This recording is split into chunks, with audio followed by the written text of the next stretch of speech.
Hello, future. You and me will always be tied. What's up, YouTube? It's your girl Jordan, and today I'm gonna be telling you guys my labor story. Okay, so let's get into it. Okay, so my due date was September 29th, but I didn't have her until October 2nd, which I knew that was gonna happen. And October 2nd is her dad's birthday. So I was having like Braxton Hicks here and there, but I'm like, when am I finna go into labor? I was not trying to go to full 40 weeks. No. So then I started walking. After, when I passed my due date, I was walking, doing lunges, doing labor inducing exercises. I was trying to drink that raspberry leaf tea, but nothing was working. So then October 1st, I woke up at like 6 in the morning because I was having bad cramps. Like, it felt like period cramps. So I went to the bathroom and I wiped, and there's blood on the tissue. So my mucus plug had came out. So that's when I had texted my midwife. I had texted my doula, like, I woke up with bad cramps and my mucus plug fell out. So they were like, okay, like, just relax all day, lay down, get some rest, eat a good breakfast. So I was laying down and I was watching my little movies and shows, just relaxing.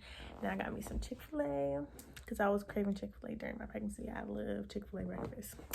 But me, sitting down, I wasn't doing it.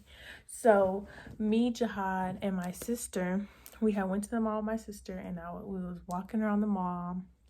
And I wasn't getting contractions. So I'm like, oh my God, like, when am I going to have this baby? Like, I'm not getting contractions. So after that, we were walking around the mall. And then later that night, me and Jihad was like going around my complex, and I was doing like lunges, squats, walking. Then I started getting contractions. So at first, like, when I started getting my contractions, I started getting them at like 8 o'clock. Like, I would get a contraction and then I wouldn't have one until an hour later. So I'm like, oh, it's not consistent. So at 10 p.m. that night, I started getting bad contractions. Like, it wasn't that bad. It was like period cramps. Like, I can take it. And they were 5 minutes apart. So we were watching a movie, and that's when I started contracting. So throughout the whole night, I was contracting 5 minutes apart. And I couldn't get no sleep.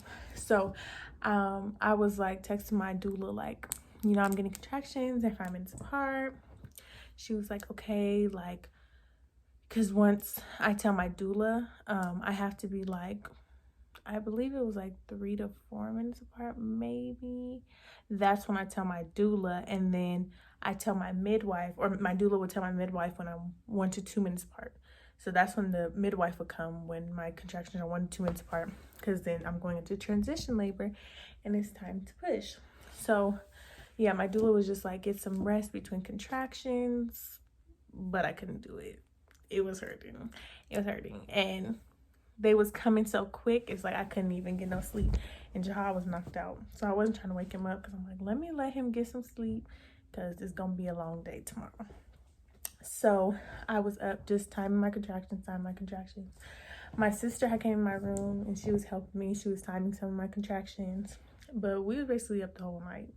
Jahad got some sleep, but he'll wake up. And then I think it was like 5 or 4 in the morning. I went to the bathroom because I had to pee. So liquid started coming out on the floor. Like, it was like a little bit. So I'm like, am I peeing on myself? So with my water birth kit, it was like these little Q-tip things that you put it in the liquid, and it'll turn black if that's if your water broke. So it had turned black. So I sent it to my midwife. I sent it to my doula, and I was like, is this, did my water break? And she's like, yeah, your water broke. So I didn't have it like everybody else, talks about their water breaking. My water, it wasn't like leaking consistently, and it wasn't a lot. It was like a little bit, and that's all I had. That was it. So I'm like, that's why I wasn't for sure if it was my water breaking, because I'm like, I thought it would continue leaking, but it didn't. It was only that little bit. So then that's when I woke up to Jihad. I'm like, my water just broke. So he's like, oh my God, like, it's getting for real. So I was still having my contractions 5 minutes apart.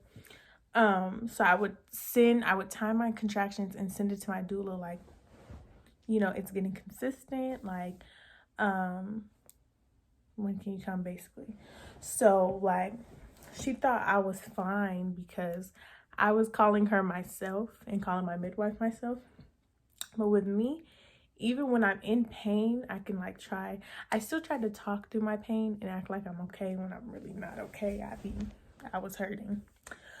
So then after that, she's like, do you want me to come now? And I think this was around like 7 maybe. She's like, do you want me to come now or do you want to rest some more? Like, because when I come, you're going to be moving, you're going to be walking up and down the stairs, all that.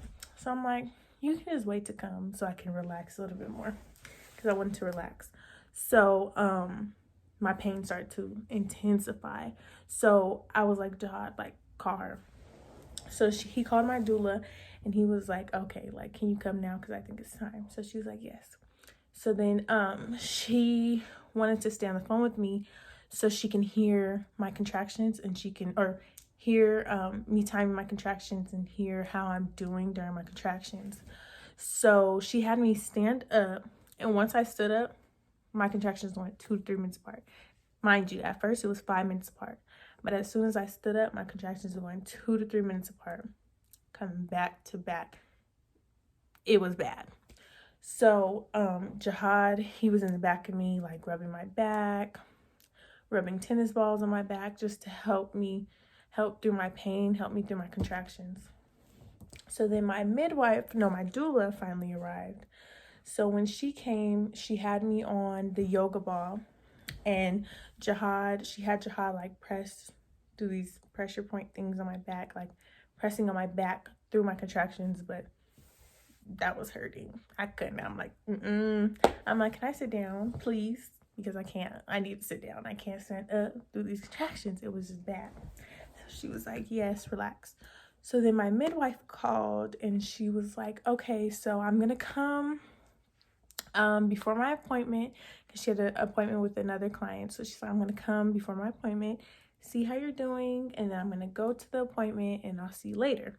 Because she thought I wasn't going to give birth till later, but no sis. So after that, the midwife came. So when the midwife came, my contractions went back to 5 minutes apart because I was sitting down.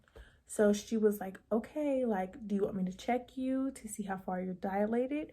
Or do you want to just walk and see maybe if that picks up your contractions? So I was like, okay, I'll try walking. As soon as I started walking up and down them stairs, my contractions went 1 to 2 minutes apart. And it intensified. It was no joke. Them contractions was no joke. So she was like, so after that, I'm like, oh my God, like I had to throw up. So I ran to the bathroom, threw up, and she was like, you're going into transition labor. I'm like, ooh, it's time. So I'm sitting on the toilet, facing the wall, laying down. I'm like, oh my God, because them contractions was really no joke. Oh, and my doula, she had gave me like water. I had a jug of water, and she put like chlorophyll in it, and it was something else, and it was like to hydrate me through my labor. Because before, they were worried because I had hyperemesis during my pregnancy, severe morning sickness, to where I couldn't take anything down, couldn't eat, couldn't drink, nothing, constantly throwing up. So they didn't want that to happen again. So they wanted to make sure I was hydrated. So I'm sitting on that toilet. I'm like, can I get in the tub? Because this time I'm hurting. I can't. I need to be in that water so I can feel relaxed. So she's like, okay, you ready? Like to get in the water? I'm like, yes. So my family's up there. They're all up there. They're putting water in the tub, in the birthing pool for me to get ready to get in. So then finally it was time for me to get in, and I was so happy. So then I got in the tub. I felt so good. I felt good. But then the water has to be a certain temperature, I think like 99 degrees, I believe. So it was over that. So I had to stand up while they put cold water. They was putting cold water. It was not working. So they had to put a whole bunch of ice in the pool. I'm like, can you hurry up? Because I'm in pain. Like, I need to get in this water. So then they finally did that, and I'm sitting in the tub. So she's like, can you stand back up? Because now your contractions are slowing down. So once you get in the birthing pool, your contractions will start to slow down because your body's so relaxed. So I'm like, I'm not trying to stand up. I'm hurting too bad. I can't stand at this point. So then after that, my contractions start coming. So I'm squatting on the side of the pool. Contractions coming. I'm like, no ma'am, I need to sit down. So that's what I did. I sat down. So they wanted me to constantly change positions, and I just couldn't do it. It was hurting too bad. I couldn't. And so I was trying to push, and you have to do low tones. You go like, you got to do low tones. You can't like scream. And I'm doing it, and everybody's out the room. It's just me and Jihad in the tub. And I'm like, I can't do this, bro. Like, I can't do this. It hurts. Like, I can't do this.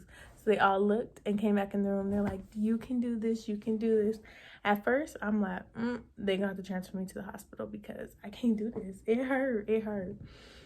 And so that's when everybody came in, all my family, and they put on music to help me relax and calm down. And Jihad's behind me, just doing different things, pouring water on my back, rubbing my back. So that's when I'm like, okay, I need to try to push her out. I need to. So I'm pushing, and her head, like, oh my God, it hurts so bad. Like, the tissue is like stretching, so her head, ooh, it hurts so bad. It just hurt. But mind you, before that, the midwife, the doula, and my assistant, and Jihad, they all stuck their fingers inside of me to see like where Kyla's head was, to see like if it was down there. And before I got in the tub too, I started feeling pressure and like sharp pains like down there, like her head was going down. So I was feeling like sharp pains down there. And it does feel like you have to poop. Like, that's what it felt like. And that's what I was feeling. So then I'm like, okay. So then they all checked where her head was, and she was down there. She was ready to come out. So I started pushing, and my tissues is just stretching. Like, it burnt so bad. It's called ring of fire. If you had a baby and you know what ring of fire is, then you know. It is no joke. It literally felt like alcohol being poured on a cut, but instead of a cut down there, like, it hurt super bad.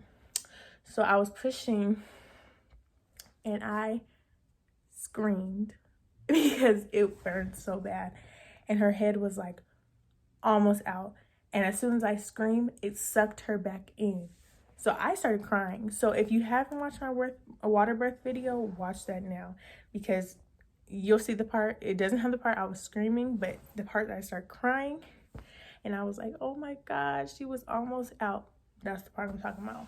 I started crying, and I'm like, oh my God, like, she was right there. Like, she was almost out.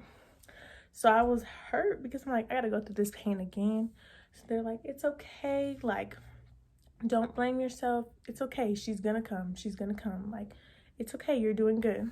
I'm like, okay. But I'm kind of happy that that did happen, because when I actually pushed her out, it helped, because I already knew what it was going to feel like, and it kind of like stretched my tissues out, so it didn't hurt as much the second time, but it still hurt. So then after that, it was like 10 minutes later maybe, I'm pushing. I'm out of breath. They're like, take deep breaths. So I'm like pushing, trying to take quick breaths, but I'm trying to still push while I'm breathing, because I thought she was going to go back in. So I'm like, oh, because her head was like right there. You can just see her head in my the opening. So I'm like trying to still push a little bit, and then breathe, push. I'm like, let me get her out. So I'm breathing, and I push. Boom, her head finally come out. It burned though. It still did burn. But her head finally came out. And I was so happy. I'm like, oh my God. I started crying. And you hear everybody in the background. I'm like, oh my God. So I'm crying. I'm like, my baby, she's out. And then after that, her head had to rotate. And like her body, I guess, rotate. It feels so weird. So we're just sitting. That's why I was sitting in the water for a little bit once her head came out, because her head had to rotate, and it like rotates her body. It feels so weird. You just feel something moving inside of you. It just felt weird. So then her head finally rotated. So I did a big deep breath, pushed, pushed, and then her body like shot out, and the midwife had grabbed her and set her on top of me. And Jihad, the original plan was for Jihad to be in the front to catch her. And they was like, Jihad, did you want to? I'm like, he's not moving. He's staying right behind me because I needed him. He needed to be behind me. He was not moving. So then she came out, and yes, we were so happy. And then after that, my placenta, they had to pull my placenta out because you'll feel contractions and then it's time for the push the placenta out. But they gave me like some herbs to help with my placenta coming out, and she tugged and my placenta just came out. And then after that, we did bonding time. Me and Jihad bonded with her for an hour. And then after that, we cut the cord. Well, Jihad cut the cord. We did the delayed cord clamping. So we cut her cord an hour after she was born, which is much better and beneficial. That's what you're supposed to do. Cut the cord later. Do not cut it right away.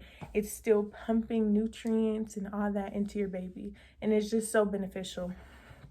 And yeah, after that he cut the cord, we weighed her and all that. So that is my birth story. And next, if you guys want to see about my postpartum process, I will do a video on that. So with that being said, thank you guys for watching my video. I hope you enjoyed. Bye. And if you haven't, like, comment, and subscribe right now. Period. Okay? Okay.